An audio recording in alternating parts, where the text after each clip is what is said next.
Antarctica आखिर आया कहां से, यानी ये कैसे बना और क्यों, और ये पृथ्वी के बॉटम में कैसे चला गया, और अंटार्कटिका को इंसानों ने कब देखा, यानी ये कैसे डिस्कवरी हुआ। अंटार्कटिका की स्टोरी भी काफी इंटरेस्टिंग है, क्योंकि अंटार्कटिका भी कभी ऊपर हुआ करता था, लेकिन फिर कुछ ऐसा हुआ कि टूटकर दुनिया के बॉटम में चला गया और बना इस दुनिया का सबसे ठंडा कॉन्टिनेंट। तो जी हाँ दोस्तों, आज की ये वीडियो अंटार्कटिका पर होने वाली है और अंटार्कटिका के कुछ ऐसे राज भी जानेंगे जिनके बारे में पहले आप नहीं जानते होंगे। दोस्तों, अगर हम आज से 300 मिलियन साल पीछे जाएं, यानी डायनासोर के भी टाइम से पहले, तो उस टाइम पृथ्वी कुछ ऐसी दिखती थी। पृथ्वी पर सिर्फ एक ही बड़ा कॉन्टिनेंट था जिसे हम नाम देते हैं पैंजिया, जो एक सुपर कॉन्टिनेंट था जिसमें सारी लैंड एक ही जगह पर थी। अंटार्कटिका भी पैंजिया में ही था और उस टाइम में काफी ग्रीन था, यानी यहाँ बहुत बड़े बड़े जंगल्स थे जहाँ डिफरेंट टाइप्स के प्लांट्स थे, एनिमल्स थे और शायद और भी बहुत कुछ था। तो अब सवाल ये आता है कि जो अंटार्कटिका कभी एक ग्रीन महाद्वीप था, वो इतना ठंडा कैसे हो गया, यानी जहाँ कभी जंगल हुआ करते थे वहां आज सिर्फ और सिर्फ बर्फ क्यों है। तो चलिए जानते हैं। तो दोस्तों, जैसे कि मैंने बताया कि पैंजिया एक सुपर कॉन्टिनेंट था, तो आज से 200 मिलियन साल पहले ये टूटकर दो हिस्सों में बंटने लगा, जो थे लॉरेशिया और गोंडवाना। ये दोनों भी सुपर महाद्वीप थे जिनमें काफी सारे अलग अलग कॉन्टिनेंट्स थे। लॉरेशिया में नॉर्थ अमेरिका, यूरोप, ग्रीनलैंड और एशिया का कुछ पार्ट जैसे चाइना और रशिया थे, और गोंडवाना में south America, Africa, Antarctica, Australia, Arabian प्रायद्वीप यानी सऊदी अरब और यूएई और इंडियन सब कॉन्टिनेंट अब बात हो रही थी। अंटार्कटिका की तो अंटार्कटिका भी गोंडवाना में ही था। पैंजिया के टूटने के बाद ये कई मिलियन सालों तक गोंडवाना में ही रहा और उस टाइम डायनासोर भी यहाँ रहा करते थे। क्योंकि जब अंटार्कटिका गोंडवाना में था तब भी ये ग्रीन था, तो लगभग 20 मिलियन सालों तक ये गोंडवाना में ही रहा और ठीक 180 मिलियन साल पहले गोंडवाना भी टूटने लगा। इसके टूटने से सारे कॉन्टिनेंट्स अलग हो गए और अंटार्कटिका भी टूटकर पृथ्वी के बॉटम में चला गया, यानी साउथ में। अब साउथ में जाने के बाद अंटार्कटिका के टेम्परेचर्स एक्सट्रीम होने लगे और पूरा कॉन्टिनेंट धीरे धीरे बर्फ से ढकने लगा। अंटार्कटिका आज भी साउथ में ही है और इस टाइम ये दुनिया का सबसे ठंडा कॉन्टिनेंट है। तो दोस्तों, ये थी कहानी अंटार्कटिका के बनने की और इसके ठंडा होने की। तो चलो अब आगे बढ़ते हैं और जानते हैं कि अंटार्कटिका को इंसानों ने कब देखा, यानी ये कैसे डिस्कवरी हुआ।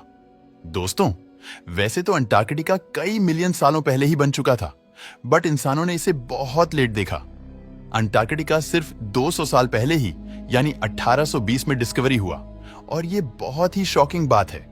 अंटार्कटिका को कैसे देखा, ये जानने से पहले हम वक्त में थोड़ा पीछे चलते हैं और जानते हैं कि अंटार्कटिका को देखने से पहले लोग क्या क्या सोचा करते थे। दोस्तों, वैसे तो अंटार्कटिका 1820 में डिस्कवरी हुआ, बट ऐसा नहीं है कि लोग इसके बारे में जानते नहीं थे। इंसान ने काफी पहले यह अंदाजा लगा लिया था कि पृथ्वी के बॉटम में भी कोई कॉन्टिनेंट छुपा है। जीस तक पहुंच पाना काफी मुश्किल है। एंशिएंट फिलोसोफर एरिस्टोटल ने तो यह तक कह दिया था कि अगर पृथ्वी के ऊपर कॉन्टिनेंट्स है तो नीचे भी कोई बड़ा सा लैंड का टुकड़ा होना चाहिए जो ऊपर के कॉन्टिनेंट्स को बैलेंस करता होगा। अब बात में लॉजिक जरूर था, बट साइंस इन बातों को नहीं मानती। अब आगे बढ़ते साल 1773 में जेम्स कुक नाम का एक एक्सप्लोरर था जिसने पहली बार अंटार्कटिका सर्किल को क्रॉस किया। उसने अंटार्कटिका के आसपास के समुद्र को एक्सप्लोर किया और उसे पक्का यकीन हो गया कि यहां कोई कॉन्टिनेंट छुपा है। वो अंटार्कटिका के बहुत पास से गुजरा, बट उसे देख नहीं पाया। अब भले ही वह अंटार्कटिका को नहीं देख पाया, बट उसने स्ट्रांगली क्लेम किया कि यहां जरूर कोई बड़ा कॉन्टिनेंट है। जीस तक पहुंच पाना नामुमकिन है क्योंकि सदर रीजन के पास कंडीशंस काफी एक्सट्रीम थे। तो जेम्स कुक को लगा कि कॉन्टिनेंट तक कोई नहीं पहुंच सकता, तो जेम्स कुक के अकॉर्डिंग अंटार्कटिका तक पहुंचना नामुमकिन था। बट फिर 1820 में यह नामुमकिन काम मुमकिन हो गया, क्योंकि 1820 में 3 लोगों ने यह क्लेम किया कि उन्होंने अंटार्कटिका को अपनी आंखों से देखा। फेबियन गॉटलीब, एडवर्ड ब्रासफील्ड और नाथनियल पामर। मजे की बात यह है कि इन तीनों ने अंटार्कटिका को एक ही साल देखा, यानी 1820 में फेबियन ने अंटार्कटिका को 27 जनवरी को देखा।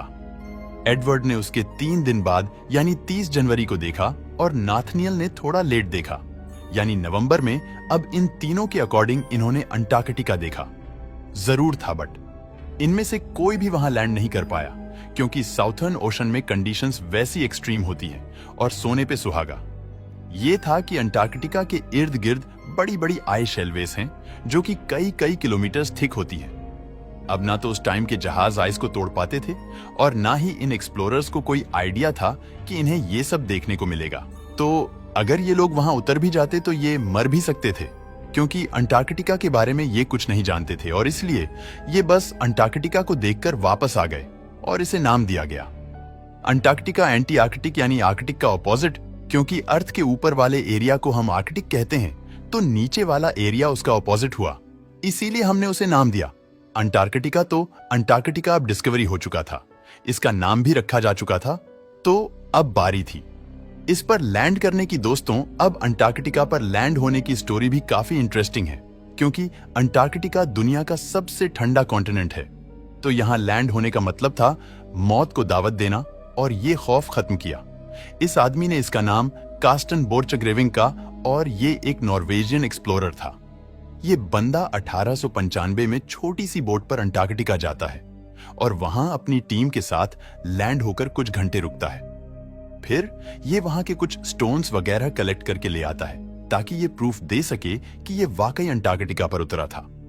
मजे की बात ये थी कि जैसे ही ये बंदा अंटार्कटिका पहुंचा तो इसके क्रू मेंबर्स आपस में झगड़ा करने लगे कि अंटार्कटिका पर सबसे पहले कौन कदम रखेगा। इस तस्वीर में आप क्लियरली देख सकते हो कि एक बंदा बोट से उतरकर भागा जा रहा है ताकि वो सबसे पहले अपने कदम अंटार्कटिका पर रख सके, जो कि काफी फनी बात है। इसने ये साबित कर दिया कि अंटार्कटिका पर लैंड होना इतना भी डेंजरस नहीं है और इसने ठान ली कि ये दोबारा भी अंटार्कटिका जाएगा और इस बार ये वहां रहकर आएगा।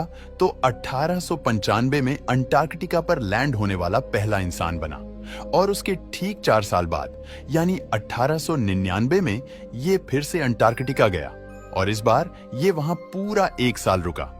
ये बंदा इस बार 10 बंदों की टीम लेकर जाता है और ये 10 के 10 लोग पूरे 1 साल तक अंटार्कटिका में सरवाइव भी कर लेते हैं, यानी अंटार्कटिका पर समर्स के साथ साथ पूरी एक विंटर भी गुजारते हैं जहां इन्हें एक्सट्रीम वेदर और -डिग्री की ठंड का सामना करना पड़ता है। इस दौरान ये जिंदा रहने के लिए सब कुछ करते हैं, जैसे इन्होंने अपने साथ जो फूड लेकर गए थे वो तो यूज की ही, लेकिन साथ ही साथ इन्होंने सील्स और पेंगुइन जैसे एनिमल्स को भी हंट करके खाया।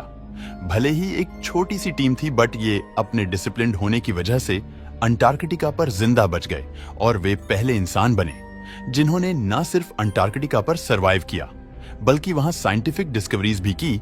तो अंटार्कटिका पर इंसान अब लैंड कर चुके थे एंड इन्होंने वहां सरवाइव भी कर लिया था। दोस्तों, वीडियो पसंद आया हो तो लाइक और शेयर करें।